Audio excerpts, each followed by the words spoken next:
My dear brothers and sisters, on this day, June 1st, 40 years ago, I was in the late 20s, actively involved in many fronts, along with my religious duties. If I could share with you specifically in 1981, I have been organizing many seminars and talks by distinguished speakers, including politicians and human rights activists. Jaffna Public Library Auditorium is one of these places where we had arranged such talks and discussions.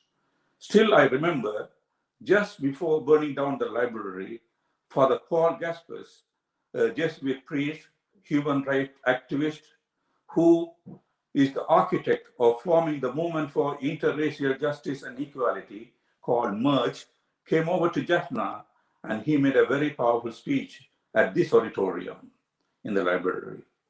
Many would have shared volumes of books from this library, and some of them are very rare to find anywhere in the world. In the early 70s, Jaffna Library was a place for many of our students because it's a quiet place to study and prepare for the exams. It was such a valuable place and it was a landmark for the Society of Jaffna. My residence was just around 750 meters away from the library. Just before the days of burning down the library, most of us felt something terrible going to happen because district council election to be held on the 4th of June 1981. Proposal of district council as a solution to the Tamil people demanding for a separate state itself was the biggest disappointment for Tamils, and especially for the Tamil youth. Tamil politicians believed and convinced the Tamils in general as a step towards the solution of the Tamil issue. Sri Lankan Sinhalese President J.R. Jayawarthana had some other plans and sending hundreds of Sinhalese returning officers to Jaffna to conduct the district election.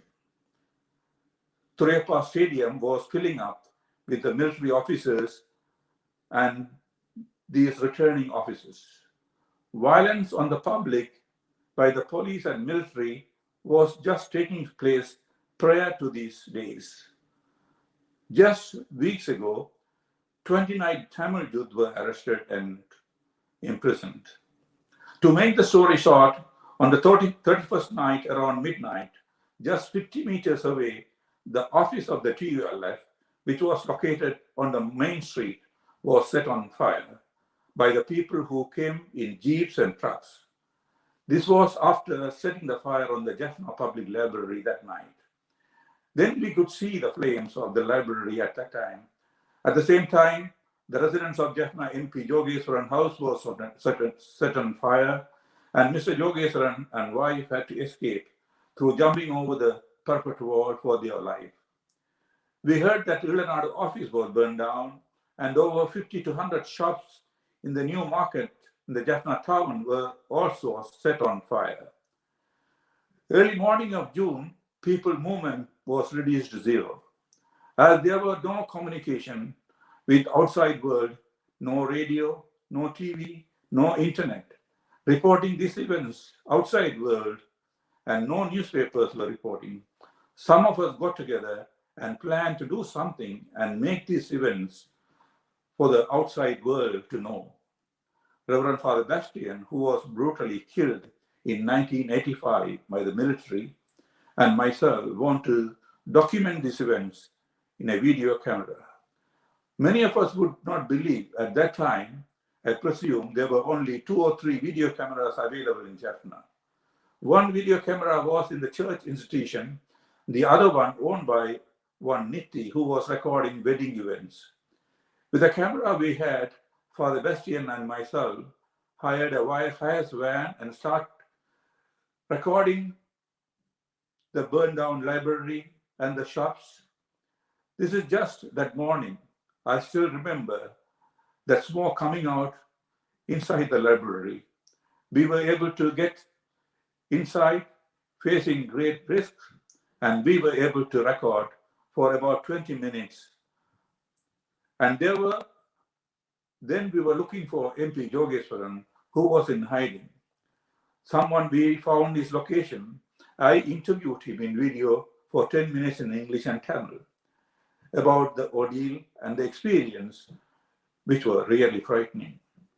For the documentation purpose, and as a first citizen of Jaffna, we interviewed Mayor of Jaffna at that time, Mr. Viswanathan.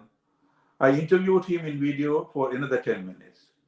We tried our best to edit in a secret location and produced a documentary of 30 minutes, Jaffna on Fire. We were able to take it to Colombo, and through our political connections, we were able to distribute some important high commissions and embassies, mostly in the Western world. Unfortunately, we lost the original now. The copy we have had been transferred many times. If at all, if anyone sees something which is live, it is from this video only. Anyway, some documentation to recall our memories, and especially on this 40th year of its memorial. Thank you.